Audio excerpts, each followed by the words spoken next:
Sometimes life is full of cliches. Yes, cliches exist for a reason because they are common occurrences or sayings. Well, my life has recently turned into a cliche when it comes to my wife of 10 years. First of all, let me introduce myself. My name is Martin Baxter, and I run my own salsa-making business here in Santa Barbara, California. I have every type of Mexican, Central, and South American pepper known to man at my disposal. I even recently started making habanero salsa. People like it, but in very small doses. It also seems to be very popular in colleges as part of hazing. Some of my best buyers of really cool stuff are college fraternities. Go figure. I've always loved spicy food, so it was natural that I got into this business. As for how my wife fits into some of life's cliches, Cindy has become distant lately. Yeah, I know, at least now I know.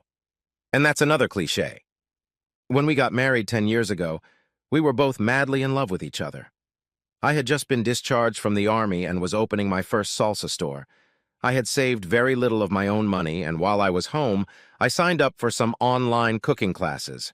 That kept me sane in Afghanistan for that first year, and then I got out and was ready to get into some business.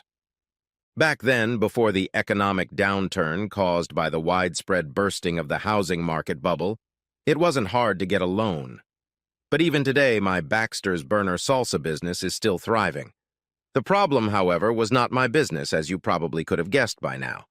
No, the problem was my wife and the fact that she was cheating on me.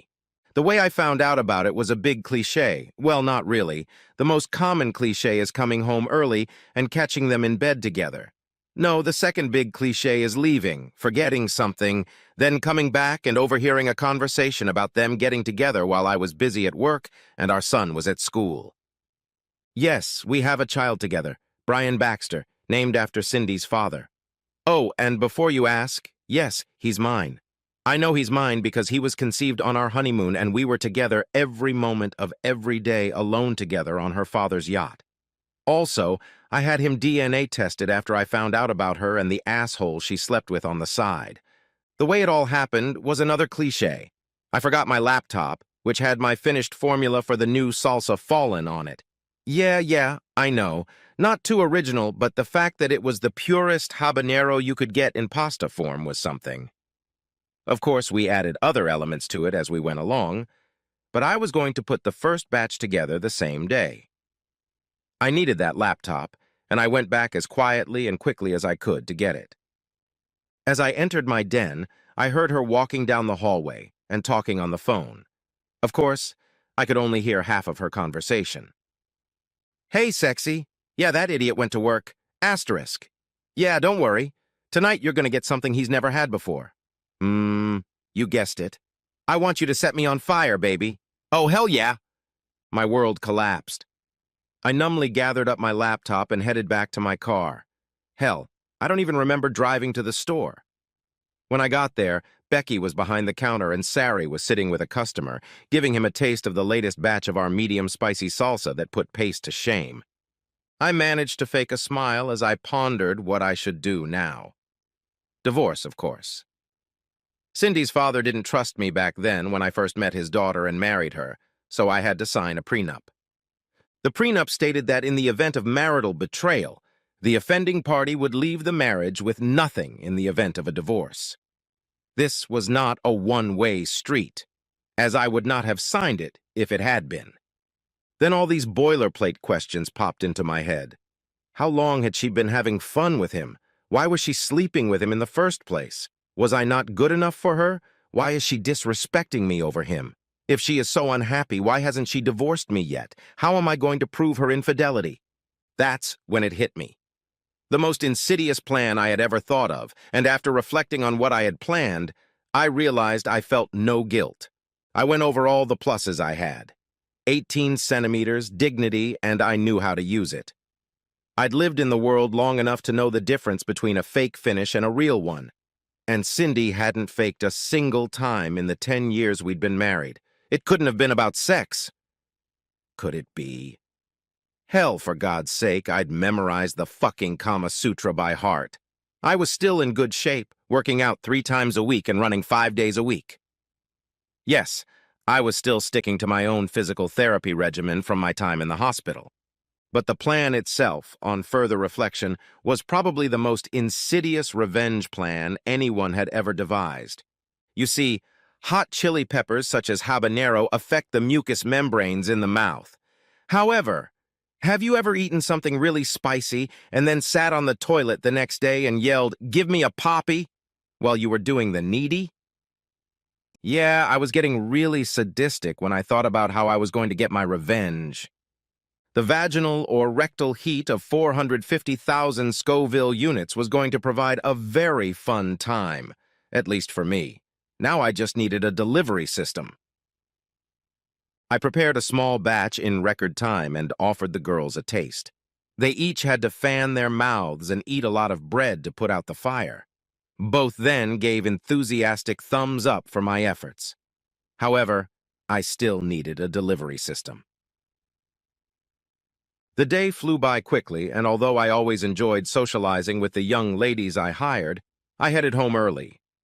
I stopped by my attorney's office and asked him to draw up the divorce papers, citing infidelity as the reason. I told him that I would have some proof in a day or two. He resisted at first, but when I told him about the conversation I had heard that morning, he was sympathetic and nodded in agreement. I then left his office and drove home. As I turned onto my street, I saw a small, red, sporty Mercedes coupe pull out of my driveway and head in my direction. The man behind the wheel was blonde-haired, blue-eyed, with a smug smirk on his face. The face of this asshole? I recognized him as the guy from one of Cindy's social gatherings we went to. He was always asking her to dance, and she always agreed to those dances. Now I knew why. My anger rose again, and I was more than ready to put my plan into action. The hardest part was acting normal when I got home. I wasn't about to reveal my cards to this bitch before I could play.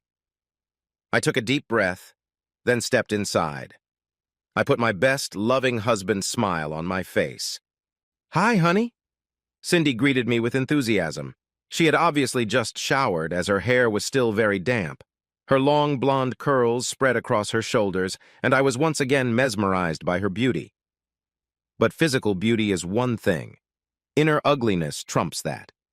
After the conversation she'd had with Asshole that morning, her outer beauty no longer had the same effect on me as it used to. "Hey, sexy lady, taking a shower this time of day?" I asked playfully, touching her hair. "Yeah, I got a good workout in earlier." She smiled and kissed me. "Yes, holding a parry, you did."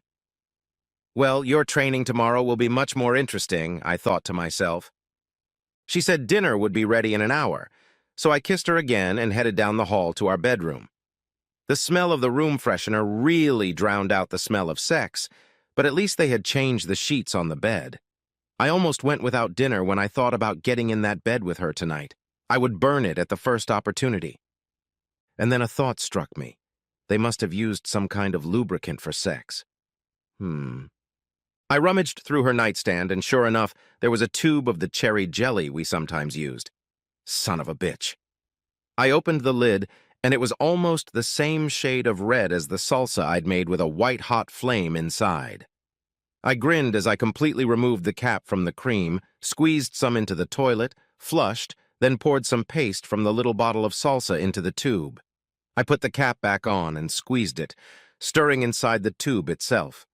Then I took the cap off again and put more salsa in it, then repeated the process.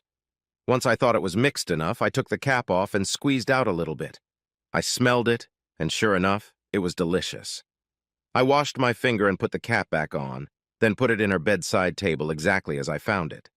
I was now in a much better mood and took a nice, long, hot shower. Then I went out for dinner. I was wearing blue jeans, a t-shirt, and a smile on my face. God, it smelled so good. I sat down at the table with enthusiasm. I opened a bottle of beer, and we all started on her lasagna. God, I'm going to miss her cooking, probably even more than I was going to miss having sex with her. Brian came home and sat in his seat between Cindy and me. We talked about his day at school, and Cindy advised him to do his homework. Yes, she is a very good mom to him, too. Cindy sexually was always a quick study, very experienced and full of enthusiasm. So yes, I loved having sex with her, Whether it was sex or lovemaking, it was always special. For a few moments I pondered the implications of what I was about to do. Petty revenge on my cheating wife and her asshole lover. Then a divorce that would leave her with nothing from our life together. She could sue for custody of Brian, and maybe even win. I love my son, and I really didn't want him to be abused by her after our divorce. I had already planned for that, too. I had indicated in the divorce papers that I wanted full custody of my son, and that I would allow her frequent visits, but only under my supervision. I didn't want him to become dependent on her jerk lover who might just try to take my place as Brian's father. The pain in my heart didn't leave me that night, and I soon excused myself, saying I needed to get some sleep. I told Cindy that I wasn't feeling well and that I had tasted some really spicy salsa at work, so she smiled sympathetically and wished me a good night. I went into my den first and grabbed my old mini video camera and mini tape recorder. The last time I used a camcorder was during our last anniversary vacation when we went to Disney World, and the last time I used a tape recorder was when I was just starting out to record my thoughts before buying a laptop. Then I went into our bedroom with it and put the video camera behind some DVDs under our TV so that it would have a good view of the bed. I made sure the little green light bulb was taped up with duct tape so it wouldn't give out when I turned it on in the morning. However, the battery was fully charged. Good. A whole 8 hours of footage, considering I started it right before I left in the morning. I hid the recorder under the bed, but didn't start recording yet. The small memory card in the recorder also allows for 8 hours of recording. The battery was also fully charged. I smirked. It was obvious the asshole had been here all day, and they had finished just in time for them both to shower and him to leave. If I hadn't turned onto my street a little earlier, I might never have seen him. The only possible problem with my plan was that they might not do anything the next day. Well, if they didn't, then I would keep at it until I caught them in the act. I then used my cell phone to call Becky. I told her I was going to take a few days vacation, but if Cindy called, to tell her I was in a meeting with a client. I then explained the situation, but only that I was trying to catch them red-handed, and she said, "No problem, boss." Becky is a good person, and she knows I would never cheat on Cindy. She's also stunningly of Puerto Rican descent. She has been working at the store for 5 years now and knows a thing or two about running a business. The dream that night went on for a long time. I kept thinking about what might happen in the morning or what might happen in a few days. From the way she was talking to him, they had been sleeping together for some time. I've already figured out what to do this morning, and every morning after that, if it comes to that. After I turn on the camera and recorder, I'll slip out of the house, circle the alley behind our house, and drive through the gate in the alley right under our bedroom window. From this vantage point, I could hear everything that was going on. I sneaked a cooler outside with snacks, beer, and soda. One of those wonderful coolers that will keep you cold for days as long as the battery is charged. I finally fell asleep, praying that something would happen sooner rather than later. I woke up the next morning and dressed as usual. I waited for Cindy to shower, then turned on my camera and recorder and left the house as usual. It didn't take me long to walk around the back of the house and slip inside through the gate in the alley. I left my car there, as I hoped to be there for a very short time. After Cindy sent Brian off to school, she was on the phone again. She had invited him back to her place again, and from her confirmation, it looked like he would be there in 20 minutes. I smirked. I made sure I wasn't seen through the window by the asshole, my cheating whore, or the camera, which had an amazing view of the room. I stopped by the nearest drugstore around the corner from our house and bought a new tube of the cherry jelly that Cindy favored. It was a flash of inspiration to cover my tracks just in case. I got home 10 minutes later, and 15 minutes later I was sitting under my bedroom window with 5 minutes to spare. I then sat under the window, opened the refrigerator, and pulled out a ham and Swiss cheese sandwich and a cold ale from the mini brewery. I was slowly sipping it between bites of my sandwich, savoring the rich flavor, when I heard Mudok's Mercedes pull up in the driveway. Apparently, they didn't care if the neighbors saw it. I figured it would be a shame if something bad happened to Mudok's ride. So as soon as I heard the front door open and close, I slipped around the corner of the house and then out the side gate. I had my penknife with me and decided to carve Mudak on his door. Oh, my revenge could get me thrown in jail, but I was going to have a hell of a lot of fun doing it. I jerked on the handle of his door, and oh wonder, the arrogant jerk had left it unlocked. Well, we lived in a nice neighborhood and nothing bad happened during the day. I checked his glove compartment and found his registration card and insurance. John Lawson. Now Asshole had a name, but I was going to keep calling him Asshole. It was easier to remember. I took his registration card and insurance and put them in my pocket. Then I decided it would be a lot of fun to trim his valve stems a little, so I sawed them in half. I heard the screaming starting and called Paul, my attorney, and told him the game was up. I let him know that the evidence would be ready in a couple of hours at the most, and to get the lawsuit ready and put Mr. John Lawson's name on the divorce papers. Then I slipped back into the backyard and heard through the window as they screamed in pain from the hottest salsa on earth, which, figuratively speaking, made their asses catch fire. I sat down under the window and sipped some more ale. I let a snide grin distort my face and had to suppress a laugh as they tried to figure out what was going on. Oh, God! Why is it burning? God damn, it hurts!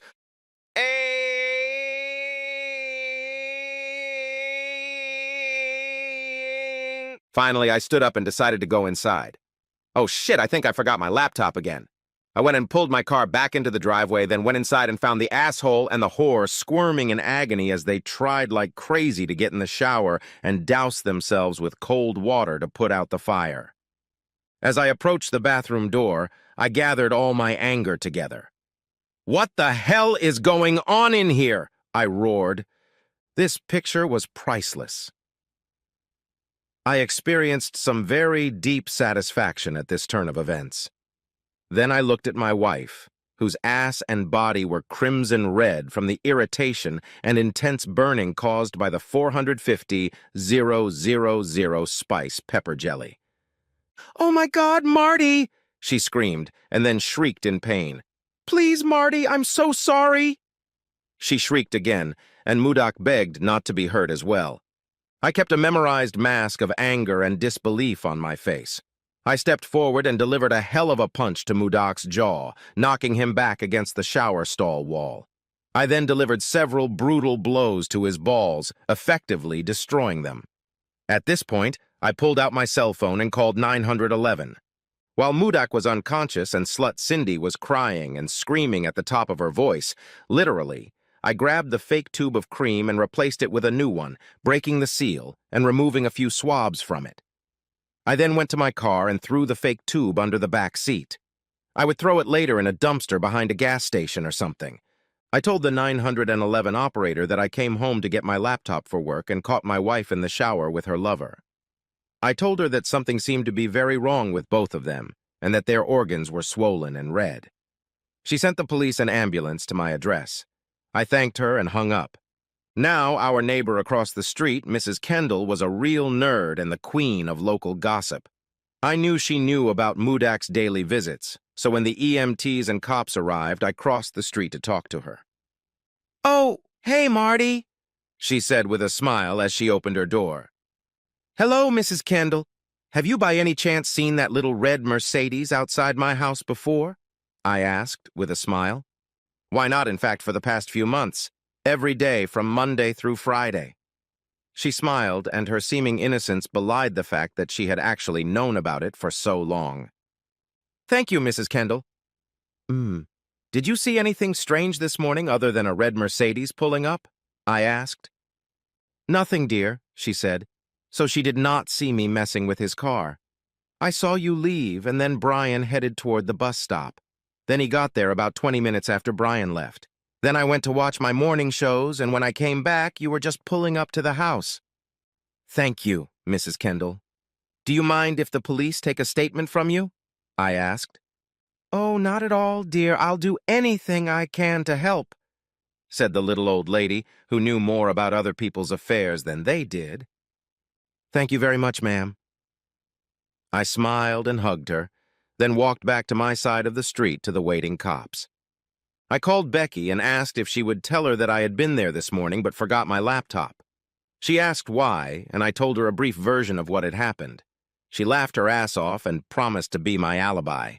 She said she would invite Sari to get involved, too. I thanked her, then went and talked to the detective who had just shown up. "Are you Mr. Baxter?" he asked. "Yes, sir." I nodded. He proceeded to question me about my whereabouts, and I told him that I went to work at my salsa store but forgot my laptop. When I returned, I heard screaming and found my wife and her lover in the shower screaming for some unknown reason. I admitted that I lost my temper and attacked the man who was trespassing on my property, and the detective said he would worry about it later.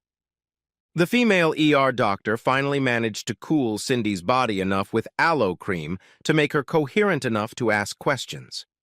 She walked over, grabbed the tube of cream off the bedside table, and handed it to the detective who bagged it as an exhibit.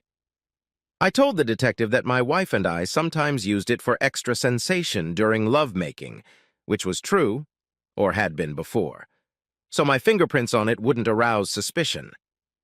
The other thing was the car, but since Mrs. Kendall had been watching me since I'd returned in my car after ruining Mudok's ride, she was more than willing to sign a written statement as my alibi. I always liked that old bore. I swore I didn't know who wrote all that stuff on his door, but I promised to shake that guy's hand if I ever met him. He did me a favor. When Cindy and Mudok were moved to the hospital for observation and some tests, I went in there and gathered my evidence.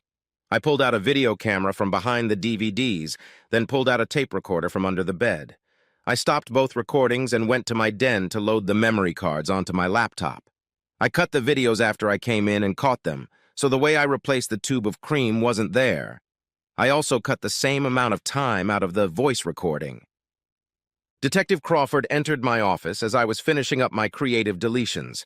He told me that even if I messed up this man's car, he would make sure that no charges would be filed. He also wouldn't say anything in his report about this asshole's destroyed testicles. I asked why.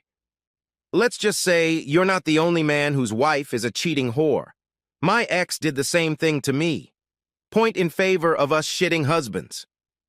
He shook my hand, and I showed him the videotape I'd recorded from the bedroom. He laughed uproariously with me when they started screaming in the middle of sex. After we wiped the tears of laughter from our eyes, and he told me they would tow this asshole's car at the owner's expense, he shook my hand again and left, still laughing at the farcical cop comedy where two people fall on top of each other trying to get into the shower and into the bathroom with cold water. But at least part of my why question was answered. She wanted something more, and it was just starting to cost her.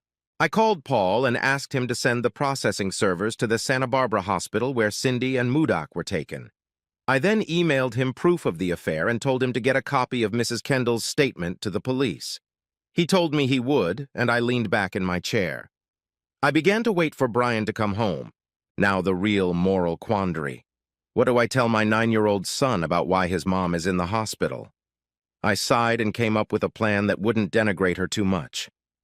I decided to tell him that Mom had a problem with wanting other men besides me, and it wasn't good. I would get that into my son's head so he wouldn't end up thinking it was okay for women to not sleep with their husbands. Then I remembered overhearing their conversation the previous morning and started laughing again. It just occurred to me that she had given me an idea on how to carry out my revenge. "I want you to set my ass on fire with that big stick, baby." Yes, those were her words. Well, her wish came true. An hour passed when I got a call on my cell phone from the hospital. "Hello?" I said. "Marty, that would be my loving wife, a.k.a. Cindy the whore." Her voice sounded angry. "Oh, hello?" I said. "I guess the process servers found you and your ass." "Oh, and the asshole too?" I smirked. "Fuck you. I don't know what you did to me, but I swear to God I'm going to press charges against your little asshole." She screamed. "What the hell are you talking about, whore?" I yelled back, going on the offensive. "I came home to get my laptop and found you in the shower with some asshole who obviously had you. I don't know what the hell you think I might have done, but I only found out about it this morning. Oh, and since when did my boyfriend become a little boy? Did you just get used to Mr. Big? That's what happens to king-sized whores. The prenup is in effect, bitch. Don't come home. Brian will live with me and you won't get shit in the divorce after my testimony is admitted in court. You're lucky I'll let you visit your son, but I will not let you make him think a cheating bitch wife is okay. That knocked the wind out of her sails." You, you wouldn't. You wouldn't tell him what I did, would you? Damn right I will. Why wouldn't you? He deserves to know what the hell kind of mother he has. I yelled at her some more. Bloody whore. Shall I go on? How many were there? Is Brian even my son? If not, you tell me who the father is and I'll sue him for back child support for raising his bastard. No, Brian is your son, she said in a low voice. Well, you'll pardon me if I run a DNA test on that, I said, not bothering to hide my anger. Then she started crying for real, and each sob was music to my ears. Wow, I was turning into a real bastard. But then I had a reason, just because. I wasn't going to be a laughingstock anymore. That honor would go to Mr. John Lawson, or was it now Mr. John Freaky Wonder Lawson? Whichever it was, he was still an asshole. When Brian got home, I softened up a bit and gave him only the bare minimum of information he needed. I turned it into a visual lesson in infidelity by telling him that bad things happen to cheaters. Eventually, Mom would be okay, but she would no longer live with us.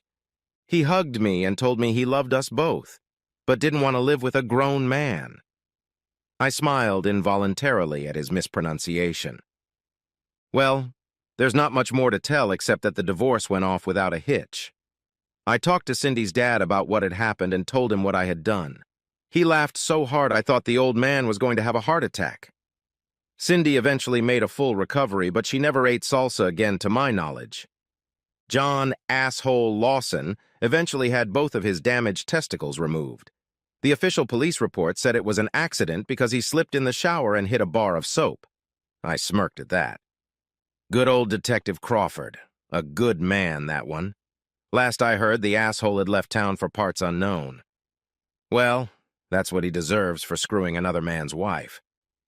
When I finally got the truth from Cindy about what had happened that started the affair, she admitted that he had approached her at one of her social events while I was out of town negotiating a contract. She had too much wine, and once she felt it in her, she realized she wanted him all the time.